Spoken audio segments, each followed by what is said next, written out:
From Keene in the Shire, the Liberty Media capital of the world, this is Daryl W. Perry, host of FPP Radio News for Wednesday, November 5th, 2014. Silver is trading at $15.31 per ounce.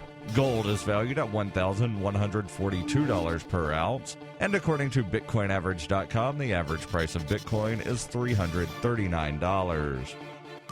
Antiwar.com reports, if you thought the situation in Yemen couldn't possibly be more complicated, you haven't been paying close attention to U.S. foreign policy, which finds a way to insinuate itself at the most inopportune times imaginable. Already being contested by multiple fighting forces, U.S. drones launched multiple attacks near the key Yemeni town of Rada, killing 20 people, all of whom were labeled suspected Al-Qaeda. Al-Qaeda in the Arabian Peninsula has been defending Rada alongside Sunni tribal allies from a recent offensive by the Shiite Houthis, who are themselves backed by parts of the Yemeni military. The U.S. drone campaign has long targeted Al-Qaeda in the Arabian Peninsula, and that's not a surprise. Yet, getting itself so directly involved in a battle between Al-Qaeda in the Arabian Peninsula and the Houthis risks being controversial, particularly with the Saudi government openly talking about fighting against the Houthis' expansion in Yemen.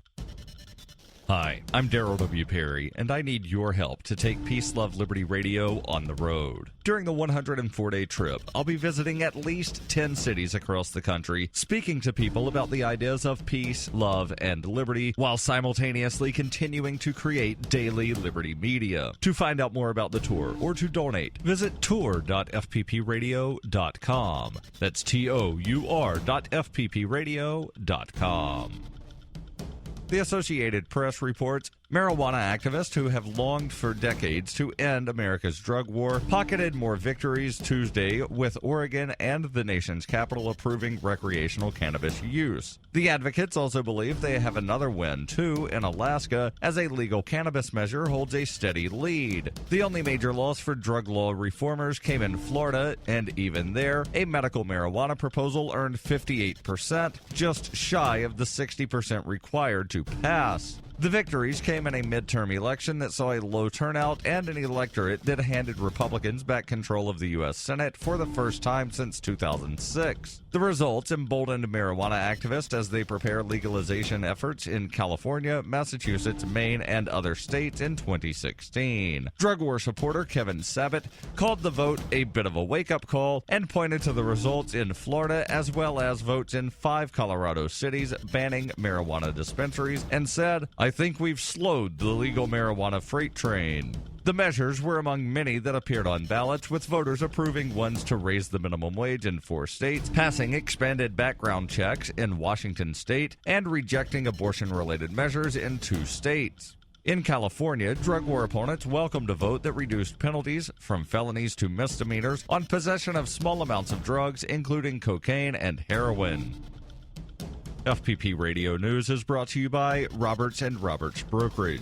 For over 35 years, Roberts & Roberts has been a trusted source for buying and selling your investment-grade precious metals. They now take Bitcoin for purchasing precious metals so you can turn your profits into a long-term investment. Call Roberts & Roberts today for knowledgeable advice on investing. 800-874-9760.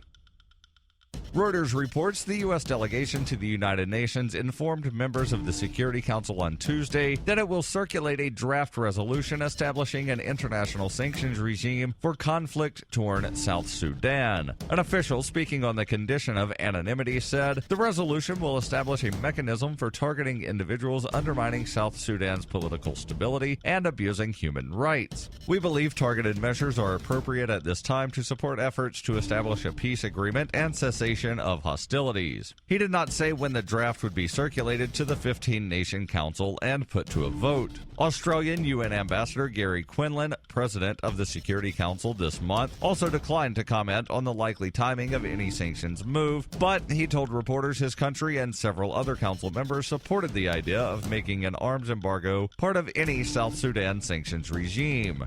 South Sudan President Salva Kiir and rebel leader Riek Machar must continue to engage in peace talks. The official said that establishing a UN sanctions regime would demonstrate the world's resolve in bringing an end to the civil war. This has been FPP Radio News, online at fppradio.com.